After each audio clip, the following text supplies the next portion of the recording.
Hello, Gene Schwimmer here. Welcome to today's vlog. Couple of small items and on to the main subject for today. I've been following the approval rating of Donald Trump. I usually go to the Rasmussen poll. That is my, I kind of look at the other polls, but that is my go-to poll, the Rasmussen poll. As I've said in the past, well, they have a very good track record for accuracy.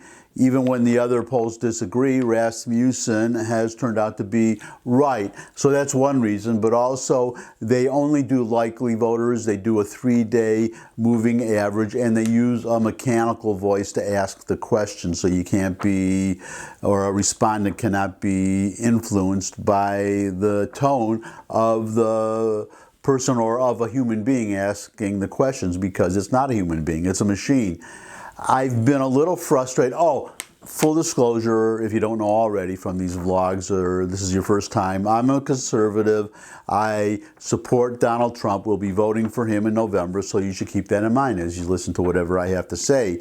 So what I have to say now is I've been following Trump's approval rating, and it's been a little frustrating because he's gotten, well, it was as low as 42% a while ago. He comes up to 49%. I wait for him to hit 50%, and he never, well, I won't say never. I think a long time ago there was a time when he hit 50%. But lately, which means the last few weeks or even months, I've been waiting for him to hit 50% because he'll go up to 49%, then the next day drop down to 45%. So today, which is Friday, you're seeing this on Monday, so this is from the last Friday, he hit 50%. He hit 50%. This time in Obama's first term, Obama was at 47%. So, as I said before, I'm a conservative, so this is good news for me. Maybe not for a never Trump Republican, which I was back in 2016. I stayed home. I did not vote for anybody. First time in my life, I stayed home. But this time I will be voting for Trump. Now, the next item I want to go to, this shows you how crazy our friends on the left have become. How crazy, how politically correct. And this is CNN. This is, well, I can't say a major network. They were a major network or a major cable network some time ago when they first started out and reported straight news. But now they're basically a political action committee for the Democrats. So not so many people watch them anymore. So they're not a major cable station anymore. In fact, I don't think there are any major cable stations except for Fox News. I'm talking about news stations. I don't know about entertainment stations. But anyways, here is an announcement from CNN. And it's actually a useful announcement, but I'll show you what's so crazy about it. Individuals with a cervix are now recommended to start cervical cancer screening at 25 and continue through age 65 with HPV testing every 5 years as a preferred method of testing, according to a new guideline released by the American Cancer Society, which is good advice. But did you see those first 4 words, individuals with a cervix? Last time I heard, the only individuals with cervixes were women. And just to be sure, I checked myself, and as far as I know, I could not detect a cervix. I'm a man, and I could not find a cervix anywhere, no matter how hard I looked. Maybe I need an x-ray. Maybe an x-ray would find one. But, well, being serious now, that is just crazy. Individuals with a cervix. Obviously, this is meant to accommodate women, females who want to dress like men and pretend that they're men.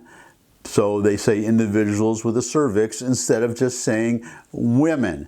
That's how crazy they've gotten. Now on to today's subject, which is about coronavirus, specifically the lockdowns. Now I'm going to start out, I'm going to play you maybe 3, maybe 2, but I think 3 excerpts from a coronavirus briefing that Trump gave today, Friday, the Friday before the Monday you're seeing this. he talked about, well, the first thing he started talking about was a resurgence in coronavirus cases in these other countries that supposedly are doing it right, that Trump is putting us all at risk by not doing what these other countries are doing and by not demanding that American states, some of the states, southern states, western states, well, let's just say Republican states, do what other states are doing, Democratic states, blue states, because they are supposedly doing the right thing and Trump is doing the wrong thing by not demanding that the red states do what the blue states are doing as far as demanding wearing masks and lockdowns and there's restrictions and keeping restaurants closed and so on and so forth. You know the whole list. I won't go down it. But, well, here is Trump talking about this resurgence in these other countries and states that supposedly are doing the right thing. All over the world, they're having tremendous problems. A resurgence has taken place in many countries that people thought were doing well. Despite a wide range of approaches to the pandemic between countries, this resurgence in cases is occurring throughout large portions of our planet in Japan, China, Australia, Belgium, Spain, France, Germany, Hong Kong, places where they thought they've really done great. It came back, and in a couple of cases came back very strongly. The virus was said to be under control, but new cases have risen very significantly once again. So when you think somebody's doing well, sometimes you have to hold your decision on that. You have to hold your statement. Since the beginning of June, daily new cases have increased by a factor of 14 times in Israel, 35 times, that's 35 times in Japan, and nearly 30 times in Australia, just to name a few. These were countries that were doing incredibly well. Leadership was being praised. Meanwhile, states like California, Washington State, Maryland, Virginia, Nevada, Illinois, Oregon, and many others, they were thought to be doing well, and they had a big resurgence and were hit very hard. And governors that were extremely popular are not so popular anymore. They were held up as models to follow, and then they got hit. And I'm not even saying it's their fault. It's probably not their fault. It's just the way it is. That's the way it is. So you see, all these countries that, well, I won't say all the countries, I didn't go through a whole list, but many of these countries, the ones held up as examples, they're experiencing a resurgence of coronavirus cases. I'm going to return to this subject in a second, but first I want to go to the next issue that Trump discussed, which is the efficacy and, most of all, the practicality of these lockdowns, especially long-term lockdowns, especially, well, he didn't say specifically, but I'm saying this idea of every time you have an increase in cases, coronavirus cases, that you lock down the entire country again, or even specific areas. Well, let me just let Trump explain it. These facts illustrate the imposing determinant, and it is a determinant that a blanket shutdown to achieve a temporary reduction in cases is certainly not a viable long-term strategy for any country. The primary purpose of a shutdown was to flatten the curve, ensure sufficient hospital capacity, and develop effective treatments and therapies to reduce mortality. We did the right thing initially. We saved millions of lives. What we did the right thing. But a permanent shutdown would no longer be the answer at all. A small shutdown of certain areas, but we don't want to do that. Small shutdowns can be very helpful, but not for long periods of time. We understand what we're dealing with now, but it's a very complex situation. And I can only say, thank heaven that we are so advanced in what we're doing in terms of vaccines and therapies. Trump is exactly right. We cannot keep doing these lockdowns for the reasons that Trump just mentioned, but also for another reason that I'm going to get to in a moment. But first, one more thing, which is, well, as Trump mentioned, and the media seems not to want to mention, is that despite the rising number of cases, the mortality rate is going down. Kayleigh McEnany did a press conference or a press briefing earlier today, and she mentioned that our mortality rate is about half or even less than these other countries that are supposed to be these great examples. But they are they were, before these resurgences, they were examples only in terms of numbers of cases and percentage of population numbers of cases, per capita number of cases, but not on the death rate. We are ahead. We are ahead. And now it looks like these other countries, again, that they are having a resurgence, that coronavirus is coming back. But let's look at whom exactly is being affected by coronavirus. Who is, and when I mean, I should not have said affected, I mean who is dying from coronavirus. Here is Trump again. We now know a great deal about the virus and how to treat it and who it targets. Almost half of the deaths come from less than 1% of our population. Think of it, half of the deaths, really a tremendous number. Half of the deaths come from less than 1% of our population, those living in nursing homes and assisted living facilities. The average age of those who die from the illness is 78. We've announced very strong measures to protect those who are most vulnerable. The scientific path forward is to protect those at highest risk while allowing those at lower risk to carefully return to work and to school with appropriate precautions. So there you have it. As Trump just explained, half of the cases are old people, young people. This harkens back to a point that I made earlier as far as opening up businesses and offices.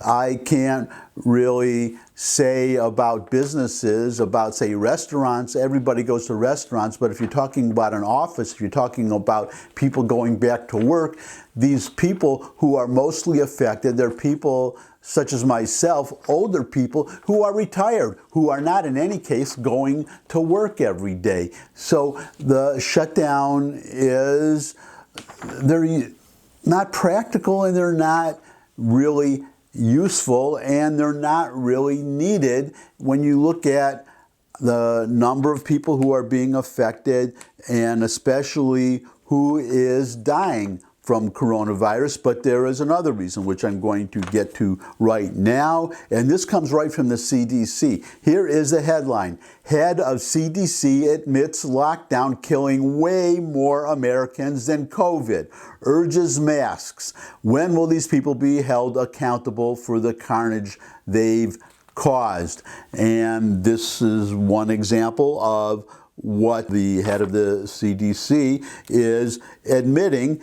Lockdown suicides on the rise. Now, the point of these two articles is that these lockdowns are hurting more people than the coronavirus is hurting. Or I'm saying it wrong again, probably.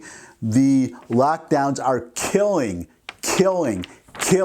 more people than the actual virus is. It's totally a political issue from our Democratic friends. They want a bad economy for the election. As somebody said, if Biden wins, the day after Biden is announced as the winner, these same Democrats will be demanding that we open up everything because the lockdowns will have served their purpose, which to them is to defeat Donald Trump and to elect Joe Biden. It's unfortunate because the goal should be for everybody, regardless of party, liberal or conservative, to save lives. And if you have two alternatives and one is killing more people than the other, then you want the alternative that kills fewer people. That would seem to be logical, but apparently it's not. Just as when Bill Barr was testifying, but apparently it's not. Just as when Bill Barr was testifying earlier this week, the week that I'm recording this, and there was supposed to be a hearing, but nobody wanted to hear from him. And he laid it right out. He said, it's the first time in my experience that one of the major political parties, the Democrats, will not condemn the attacks on federal courthouses and federal property, just the overall violence. They don't even want to admit it. Remember, if you saw that video, if you didn't see the video, you can find it on YouTube, but it's Gerald Nadler, the chairman of the Judiciary Committee, calling the very existence of Antifa a myth. But what I would like not to be called a myth is the reality, I would hope to be the reality of all of you giving me a thumbs up if you like this video, sharing it with anybody you think would also like the video. There's a section below the video where you can put comments, questions, suggestions for future topics. You could subscribe. I love getting more subscribers. But most of all, come back and see me again. I look forward to seeing all of you again. And until I do see all of you again, bye.